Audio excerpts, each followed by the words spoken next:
Hello, hello. Good morning. Welcome to Voices of the Festival. We are back. We are back to having our morning sessions. And here I am today. I'm at Julia, in the lobby of Julia. Let's see what this and we are happy to have Jessica, which is watching already. I can see it. Let me invite her. Jessica. There we go. And she will join us right away. Hi, Jessica. How are you? Oh, good morning. Good morning. You were one of the fastest guests to get in. It always takes a little while. How do I do this? Yes, I'm pretty experienced at this point. I know you're very good at social media and keeping yourself active there, right? Yes. Yeah, I try to keep up. I keep everybody informed, everything I'm doing. Things go by really quick. Got to make sure that everyone's paying attention. I know. No, it's a lot of keeping up, and especially with all the accounts that they had to do. Me with my personal and then all three of my big jobs. I mean, essentially, Savannah and Opera Hispanica, and all the I wanted to this candle. Congrats on that thing you did, because you're always doing so much. I don't see it. Because there's text in the middle. Hold on, let me see if I can get rid of text. It might be backwards. It is backwards. Could you read it for me? Congrats on that thing you did, because you're always busy and you're always flying around and you have so much exciting work. So yeah, having fun. I love doing things, so I'm excited. Yeah, the Guarani Opera with Opera Hispanica was fantastic last Saturday, and we'll do it tomorrow at DC in the Smithsonian in the Washington Mall tomorrow at 2 p.m. So very excited with that. So and where are you? I am in my home in Savannah. This is my office / recording studio for everything, and I have my gym equipment here. Wow. I have everything in this one studio. I guess you couldn't have that in New York, to have a room dedicated to a social media studio. I know, exactly.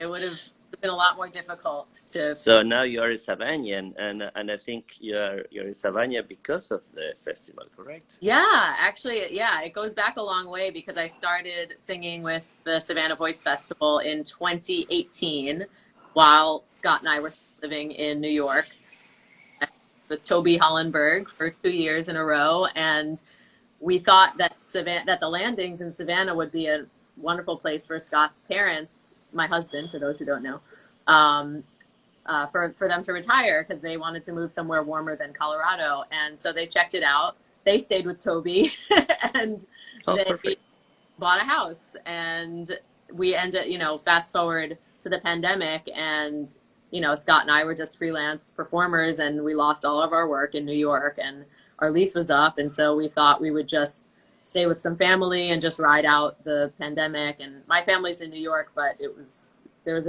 a bigger house situation in Savannah. So we just moved in with Scott's parents, and then Scott ended up getting a teaching job here, and it was a great job. And so we ended up getting our own place, and we're like, well, I guess we'll be here for a little while. Great. Well, I love Savannah, so I think it's just great. It's a great place to be there, and just so beautiful, so comfortable, so homey, and such a human scale. I think I love that everything is very much of the human scale, so you feel comfortable and embraced. So I really love it. Very supportive environment. Good. And we go back a long time. I know. For everyone that don't know this, I used to teach at NYU, New York University. I used to, among other things, I taught a vocal chamber class, and that's how I first met Jessica. She was a student in that class. So tell us the journey that we did together. So I think I was in the class for my junior year. I'm pretty sure. And I so, think you take it a couple of times, and then you did the summer, and yeah, then you did your master's at MSM, right? right. Yeah. So Right. I know it was you who encouraged me to take the summer program at MSM, and I had a great time. And then I ended up, MSM was one of my top choices for my master's, and I got in and ended up going to MSM for my master's. So Yeah. you got enough of me. No, excellent. So you did the MSM, and of course you met Scott Yeah. there, and also you met Actually, Dan. Scott and I did not meet at MSM. He did his undergrad and master's like years before I was there, and then he started his doctorate after I graduated from my master's. So we met when I don't know, I forget if you know, but he wrote this opera called the Tinder Opera that's been Yeah. performed live a couple times, but it was an opera written for film. And it was, he got attention from NPR. It like was a really great success. And so he and his film partner wanted to make a second one that was about something else, pop cultural. And so they wanted to make a film opera about The Bachelor. And so they needed a female co-star who, could have believably have looked like they were on The Bachelor and could sing well. And so a couple people recommended me to Scott. And so he kind of called me out of nowhere and asked if I wanted to audition for this thing. And I said, oh, yeah, sure. By the way, who are you?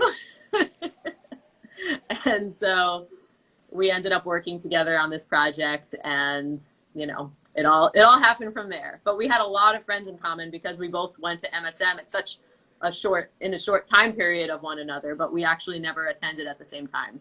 Oh wow! I didn't. I assume that since you're both MSM grads, yeah, that you met there. But it makes sense that the recommendation came obviously through some other MSM people, so and Yeah. common friends. Sure. Yes, actually. And then in the summer program, you did the festival. I mean, you did you work with Dan Gettinger Yes, that's right. and somehow, how did you come to Savannah, through me or through Dan? Actually, it was through Carl Moe. I was doing some research on like what other programs I could apply to for that summer.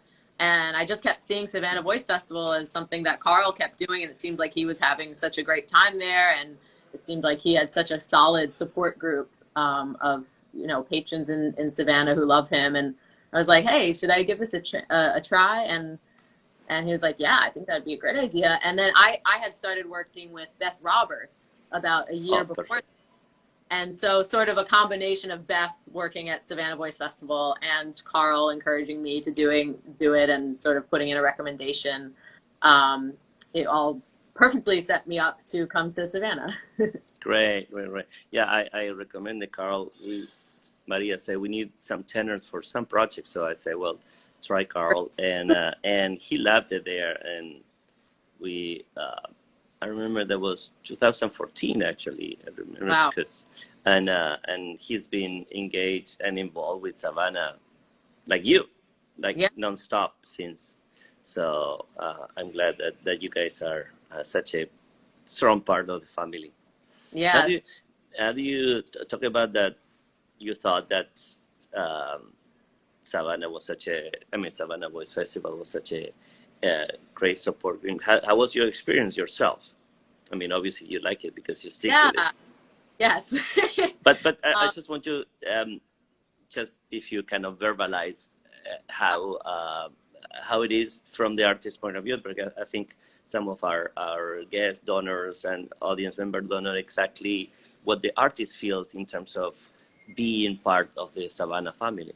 Yeah, it's extremely unique. I've never really experienced in past programs and festivals like the really strong connection between the artist and the patrons who attend. I mean, it's like a lifelong bond. And I've been part of other festivals where people are nice and they congratulate you after the performance, but it kind of stops there. They don't keep up with you in the coming years. But it's like once you're involved in the Savannah Voice Festival, these people are invested in your careers, like no matter what you do. I mean, it's great if you continue to come back to Savannah Voice Festival, but they're really just so supportive and just actively encouraging for like all aspects of my career. Because as you know, I'm an opera singer, but I'm also a strict actor, and now I'm an aerialist, and I do many things. And so they end up supporting me in everything I do.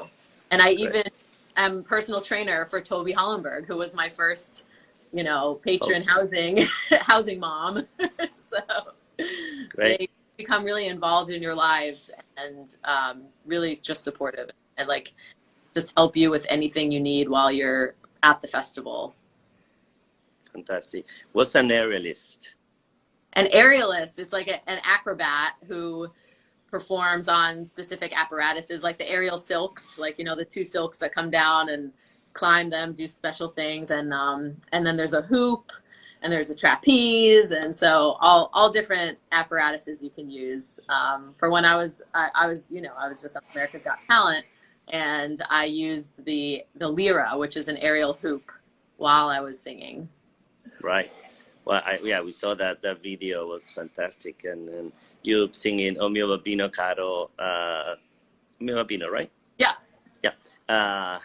Hanging from a hoop, going up and down, and face down and everything. So all directions. Yeah. So working your support. Yeah.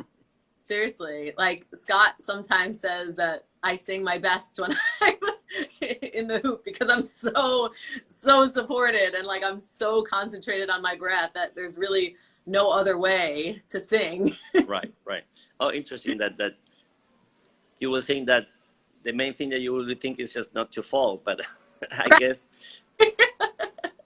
when you're singing also you had to, I had to really keep the air flowing, right? Yeah, exactly. I think aerialists do fall. Luckily, I have not, knock on wood, I have not fallen yet. But I didn't start singing on these apparatuses until I was completely comfortable on the hoop, on the silks. And so I'm not as worried. And when I'm doing like a singing routine, I'm not choreographing the craziest moves that I can do. I'm choreographing moves that still look cool and are fun to watch, but aren't like super risky, Right. Cool. And what I can say. So, how do you came up with this idea of this experience of doing aerialism? Yeah. Well, so I have a background in strength training. I'm a personal trainer, so fitness has always been a big passion of mine. And I did this one gig in September of 2020 in Montana at Alpine Theater Project with Marcy Richardson, who's Opera Gaga, if you guys know who that is. And she's an aerialist opera singer. She's been doing that for like 10 plus years. She had been like a core member of company XIV in New York, and she's on cruises now. She does a lot of it. And so I did this gig with her, and it was like an opera burlesque kind of combination show where she was doing aerial stuff and singing, and sometimes she was doing aerial and I was singing, and we had like a small cast. And I thought, she taught me how to climb the silks. And I thought, I think I can do that because I have, the strength for it, and I definitely love a challenge. And so when I came back to Savannah, I just looked up, aerial studio, circus studio, anything that's around here. And it turns out there are aerial studios here. There's Savannah Cirque, and now there's Cirque Divina. And so as soon as I got back, it was like October of 2020, I just started training immediately. And it's been a little over almost 2 years now. And so it just became like kind of a pandemic project for me, that I wanted to learn aerial arts and then start seeing if I could sing while doing that. And it turns out I can. So, and then from AGT contacted me and asked if I was interested in submitting a video for it. And I was like, wow, well, I never would have really thought of auditioning, but since they reached out, I was like, well, I might as well give it a shot. And so I ended up getting invited on the show. So they invited you. No, it's not that you send the application and say Yeah, like, "Hey, how check it me works. out." Yeah, they do have open call auditions. So I think this was, but they also have producers who kind of scout talent. So it's like probably the equivalent of like getting to the front of the line of the open call, because they reach out to artists and ask them to put together an audition video. So they don't automatically invite you to be to LA, but they invite you to submit a video. And so once I was encouraged to do that, they asked me, oh, like my team loved your video, can you make like 2 more with different apparatuses, different songs, different costumes? I was like, okay, let me put this together really quick. And I did this all in 1 week. And luckily, you know, talk about the amazing community in Savannah. The Savannah Theater allowed me to come into their theater. They have silk set up and they have a hoop. And so they let me just record all these audition videos on their stage just out of the goodness of their hearts. And so another thing that I would never have been able to do in New York for less than like $1,000 a day, you know? That's great. I mean, especially it's unusual that the Savannah Theater had those things set up. So that's perfect because you have a beautiful stage with a beautiful sound, and it feels like grand more than a studio. Yeah. So I definitely got very lucky. The community here is amazing, and just everything sort of lined up perfectly, and I couldn't, you know, couldn't deny a good opportunity. So luckily they liked my videos, and then they ended up inviting me to like the live taping of in front of the celebrity judges. And so I got to do my audition. So you went in front of the celebrity judges, and but that was air on TV, or that was just like the how do you call it? That was the final. The final. So this was the audition round. So I got to the audition round, which is like not live in the moment. Like they don't live stream it live, but they do tape it as if you're performing live. So as far as I was concerned, I was doing it live because it was, you know, I was backstage and they call me to get ready, and then I go out on the stage, and everything was just in sequence as if we were performing it live because there was an audience, everything. And so I had like the pre-show chat, or I had the pre-show chat off stage with Terry Crews, where we talked about like what I was about to do. And it was sort of a surprise that I was putting Ariel into this act, because we decided that it would be, I would present myself just as an opera singer. And then in the middle of my performance, the hoop would come down and I would get in and I would start doing the Ariel with it. And so I couldn't reveal that I had an aerial aspect to it. So I was just talking to Terry Crews about being an opera singer and how, you know, it's, you know, I want to introduce opera to a younger audience these days and get them interested in a special way. And chatted with the judges beforehand about contemporary opera on the stage. And then, you know, got into my whole routine, and they ended up giving me yeses, which is a passing score. But at the whole end of the audition round, they take all of the yeses and then they select like, I don't know, 30% of them to actually go on to the live rounds. So I didn't end up getting selected for whatever reason, even though I technically did get a passing score from the judges. But the good news is that some of those yeses who didn't go on to the live rounds didn't even get any airtime at all. After all that, after all the filming backstage, the whole day of like interviews and this and that, like some of them didn't even get to be on TV at all. And at least I did get a small feature. So I am grateful that they did air some of my audition and that it was positive.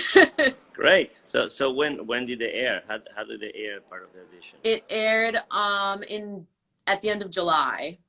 So it's on YouTube. If you like YouTube my name and America's Got Talent, you'll find the clip. It's all on YouTube. Yeah, I saw it. So, but I just wanted to. Excellent. Yeah, but I wanted that to tell us so more people know exactly how to find it. So that's great. Yes. Now everybody. And tell us how you started with singing and classical music and opera.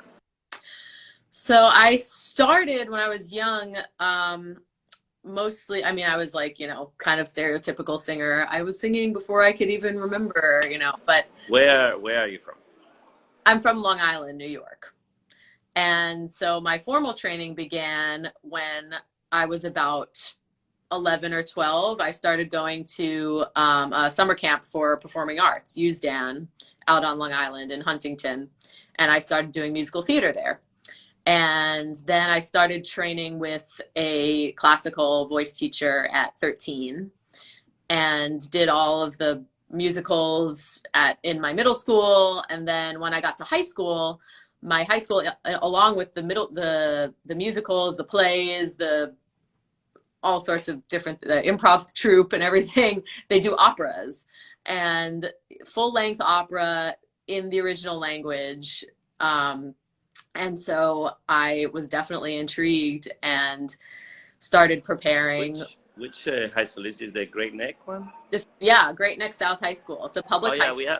We have so many people here at Juilliard and Juilliard Pre-College coming from the Great Neck. We have Yes. I think like 6 people or more coming from that high school and making into Juilliard Pre-College because they do the crazy thing. I mean, obviously doing like Skiki or actually I think the last year we have one currently in our program, and they did Tessa Hoffman's. The second time I know because some years back, a tenor Aaron Moore did Hoffman. I know. I was with Aaron.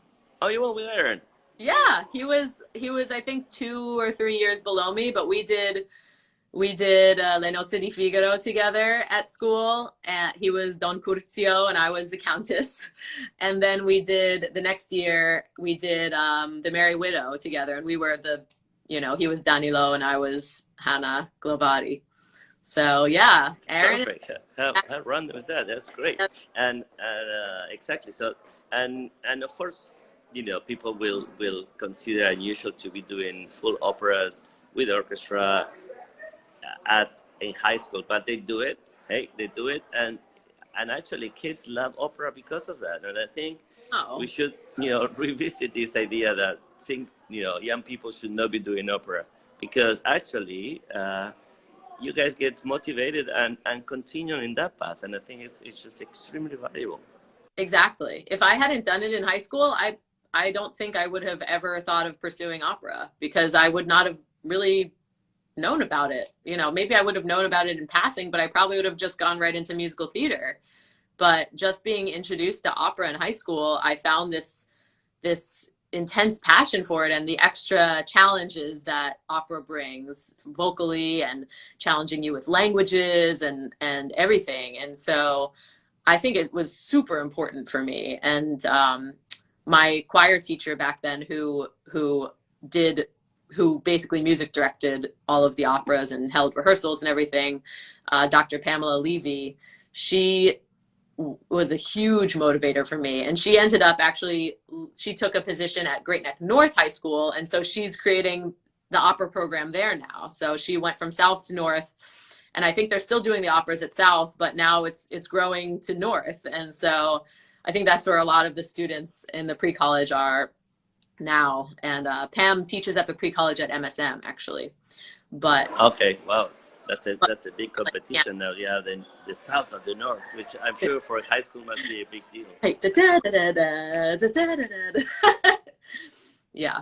But I think it's so important for young people to have that experience. And, people argue that, oh, it's not good for your voice. But I just sang it with my voice that I had. I was not pretending to be another singer. I didn't know any better. And so I was just singing it with my voice. And I'm pretty sure my voice is not damaged. So it only helped. And the challenge of doing, I don't know if they do it with cuts or not, but doing just full length operas and being the ability. Yeah, we did cuts. But still, even if you cut notes, still is long.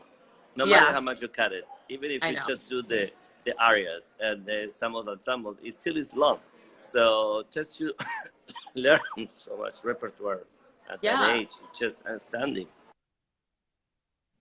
Totally. And it was like such a huge highlight of my high school career, just doing those operas. Like it's so deeply ingrained in my heart, you know. Like Le Nozze di Figaro is definitely my favorite opera. And I'm so glad I got to do that. And since I'm not quite, I'm more of a Susanna, and I did get to sing Susanna later in my career, but just knowing the Countess's part and just having that knowledge of both sides just makes me feel like I understand the opera that much more, and I got to have more experience in the different shoes and different characters, and just knowing the music that much better, and kind of feeling like I know what is going on at every point. Great. And how was it? How is it? I mean, I'm curious about that school. Is that because I know that you and Aaron have a huge talent, but how was the rest of the cast? It's just like, is it possible, or is it like it's a very cute performance? It's pretty good. I mean, I look back on videos of it just to see if it was as good as I thought it was, and it's not a professional theater, but it was pretty good. I mean, there's something in the water out there in Great Neck, because these great talents keep coming through. Like the girl who was my Susanna at the time had been, training in voice since she was like 3 years old, and she just had an incredible voice, and just these great voices just keep coming through and keep rising to the challenge. So I think they're wise about which operas they pick, because they kind of can hear what students they have, and they pick based on, if when we did the Magic Flute, if my teacher didn't think that I could sing the Queen of the Night, they wouldn't have done the Magic Flute, because you need a queen. You need to know that you have a queen. So, they're wise about which shows that they have the talent for. Great, that's fun. And and after that? And after that, after undergrad, well, then I went to undergrad for, at NYU Steinhardt, and then Manhattan School of Music for masters. And why the choice of NYU? And we met there.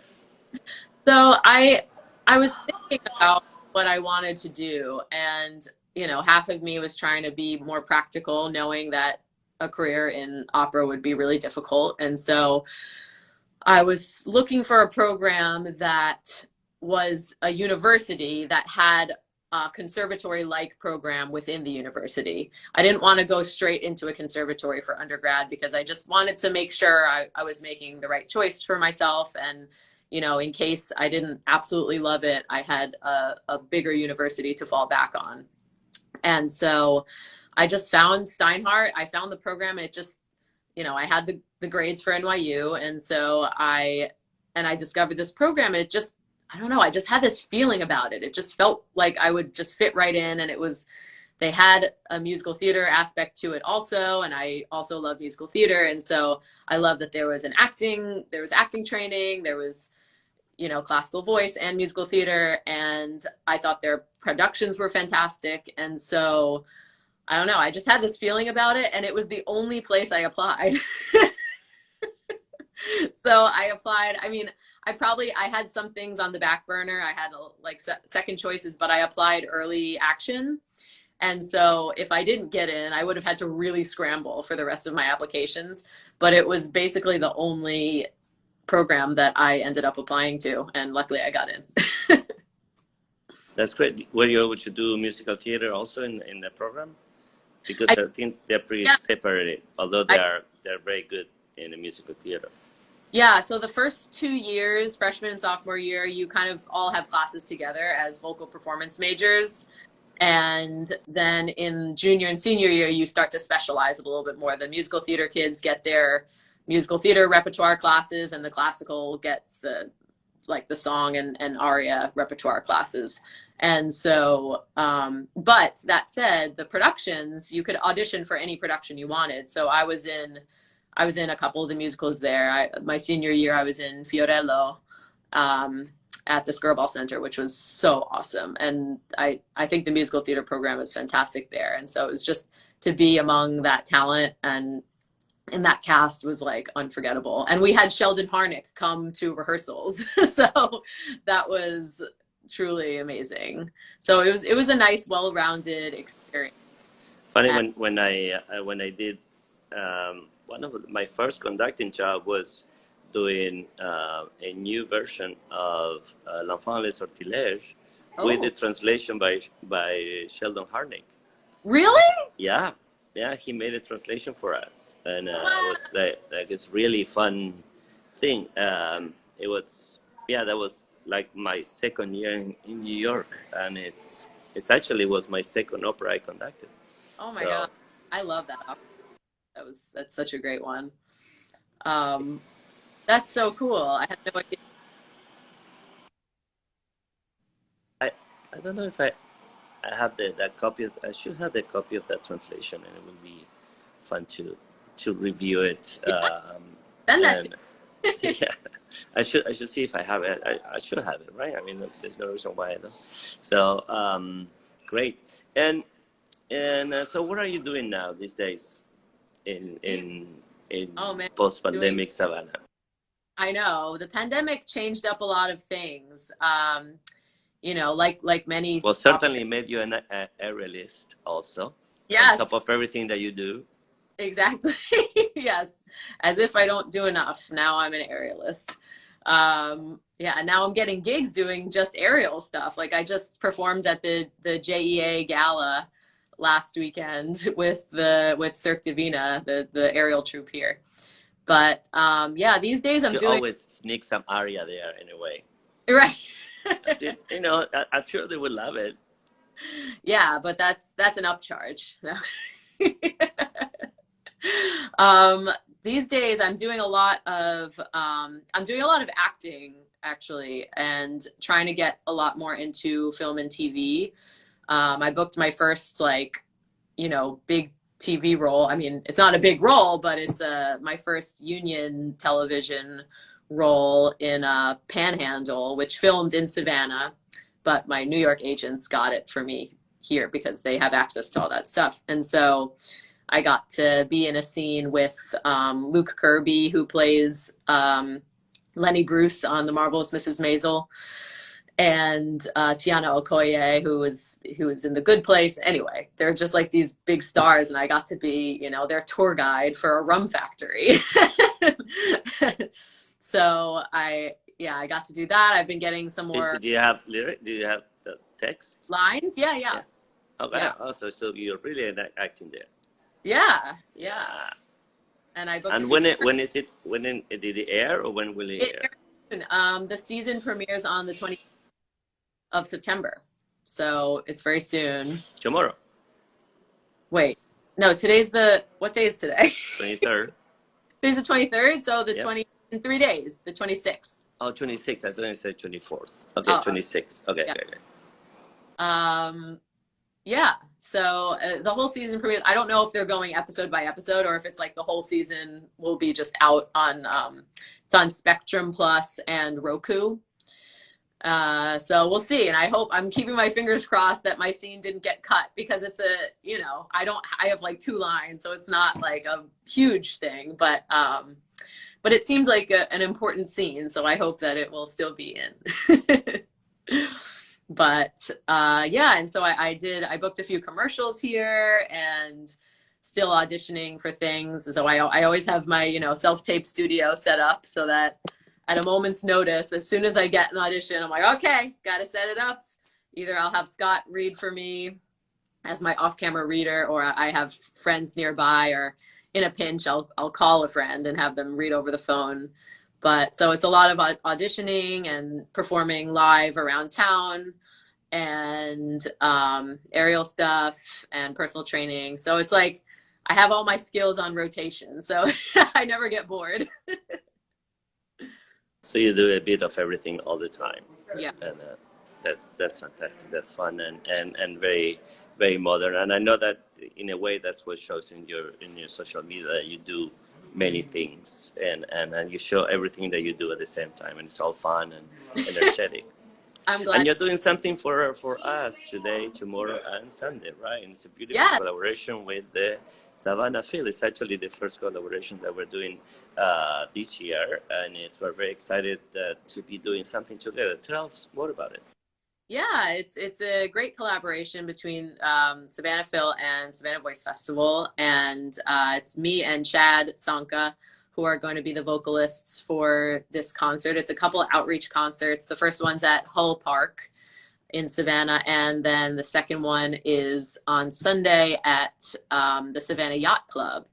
And we're singing a mix of opera, musical theater, things that people can connect with and recognize and hopefully sing along.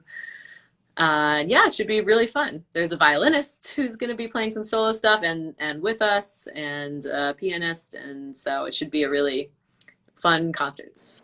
Yeah, the program is really beautiful, interesting. And then you're doing Cuando Me Vo, right? Cuando Me Vo, and you're doing the PASU, and you're doing some things from Fiddler on the Roof. Yeah. And of course, we're finishing with Moon River. And yeah, we have a violinist from Mr. Song from the Savannah Phil, and there are pianists that I cannot remember the name. Do you remember? Okay. I don't know him yet, but but he's a regular pianist, and he's a fantastic opera person also. So it will be great to have the four of you doing a combination. Dave, for example, are going to be doing a couple of solos. The violin and piano number, including the beautiful Meditación, Meditación from Thais, and the Intermezzo from Cavalleria. And for example, we're doing Morgen by Strauss with the violin, which is a gorgeous piece in that version. And for example, he's playing the pizzicato in imitating the guitar for the serenade, the Don Juan serenade, and so it's a really, really, really fun repertoire. And I know people that don't know opera will love it anyway, and people that love opera will find it very interesting and varied. Yeah, for sure. What are your pieces specifically? I'm doing Dream With Me by Bernstein, Quando Me Vo. That originates with cello, but there's a violin arrangement, so we're doing it that way. Yeah, I figured. Yeah, that'll be lovely. Quando, and then O Mio Babbino Caro, Piesu. Not hanging from anywhere, and unless you. I know that some of them are going to be in balconies, because the idea is that these are outside concerts. I don't know if they're all will be outside, but the idea is that we bring the Phil and the Savannah Festival. We bring it to the neighborhood. So we are out of downtown, and we move around, and we want to really engage people and have them attracted to classical music, both the philharmonic, instrumental music, and vocal music. So, but I don't think you're going to be hanging out to sing. I'm not going to have balconies. Yeah, it's funny because ends up being a small community when you're here for a while.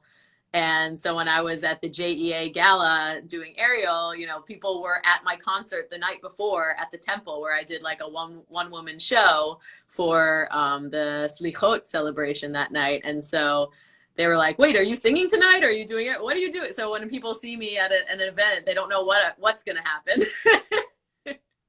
That's good. Keep them surprised. You don't know what to expect. Is she going to hang out, or is she going to sing out, or is she going to dance, or is she going to make us work out? Right, I know. Joke's on you. Get down for push-ups. Exactly. So that I love the idea of bringing the classical music to the neighborhoods, and I think it's aptly titled "Fill the Neighborhoods" with a PHIL. Fill the neighborhoods. So when I first saw that, I think they were missing the "in", because I saw "fill in the neighborhood," and then I say, "Oh, I see. Now I get it." So I was going to correct it, say, "Hey, I guess guys, you're missing the preposition," but then I realized, fills the neighborhood. Yeah. So I guess you will fill in the neighborhood with music, and right. So repeat again. The locations and the times, because today, tomorrow, and Sunday. Tonight is just rehearsal, but tomorrow it's at 8 o'clock. Wait, no, 7 o'clock at Hull Park, and then Sunday afternoon Where is Hall Park? I don't know. I will Google it. I'm not sure either. Okay, we'll find out. We'll find out. I think it's sort of near downtown, I want to say. I don't think it's too far. I hope. And then Sunday, it's 3 o'clock at the Savannah Yacht Club. And then after that, I'm running over to the temple because I'm the soloist for the High Holidays that night. So I told them I'll be there as fast as I can. I'm coming right from a concert. So it's been a busy few weekends for me. Good. I'm glad that you're keeping busy, and I'm glad that you're also singing in the synagogue, because that could be a steady job. Yep. Yeah, I'm singing as many Saturday mornings as I can. I'm basically their cantorial soloist for services, and it's been wonderful because it's been a great steady job, but they also respect my career, and they totally understand when I need to travel, and they're very, very accommodating. So whenever I need to be out of town for a performance or an audition, they totally understand, and they have me covered. So it's ideal, very ideal. Excellent. All right. Well, Jessica, it was lovely talking to you. It was fantastic, and it's always a pleasure. And I'm glad we catch up. Again, we go a long way, so it's always fun to see all the things that you're doing, and keep working together, which is really great. So congratulations on everything, and very much. Great job. Toy for tomorrow and Sunday. Thanks. And I realized that today was canceled for, I don't remember what was the reason, but it was I think it was like a private home. We were going to perform it in someone's home, and there was flooding. So yeah, something. Yeah, I know it was a last minute change. Oh well. Yeah. Anyway, well, thank you, Naomi. Friends, thank you, Chris, and all people watching. Someone gave us 5 stars. Baritone Joe. Excellent, Baritone Joe. All right, and yeah, I was asking someone. So how do I reply to people there? I said, well, you cannot reply writing. You just need to talk. You should talk to. Yeah. So Baritone. Oh, Jose Luis. Okay. Jose Luis Maldonado. Was he he was from Manhattan, but was he in school when you were there? Probably before. After? I think so. Okay. We didn't pass there. Excellent. Anyway, thank you for joining us. Thank you for everything you do for Savannah Woods Festival, and we are very happy to have you in the family, and we are very happy to have you local, because as always, to have to be able to showcase our local talent that is also related to the Savannah Woods Festival is just a joy. Yeah, thank you. The pleasure involved. And everyone, thank you. I would see you in 2 weeks. We're going to start doing these interviews every 2 weeks, and we're going to be talking to people that have been related to the festival, not just artists, but also supporters and people in the family. And so I will see you in 2 weeks at the Voices of the Festival. Thank you. Bye.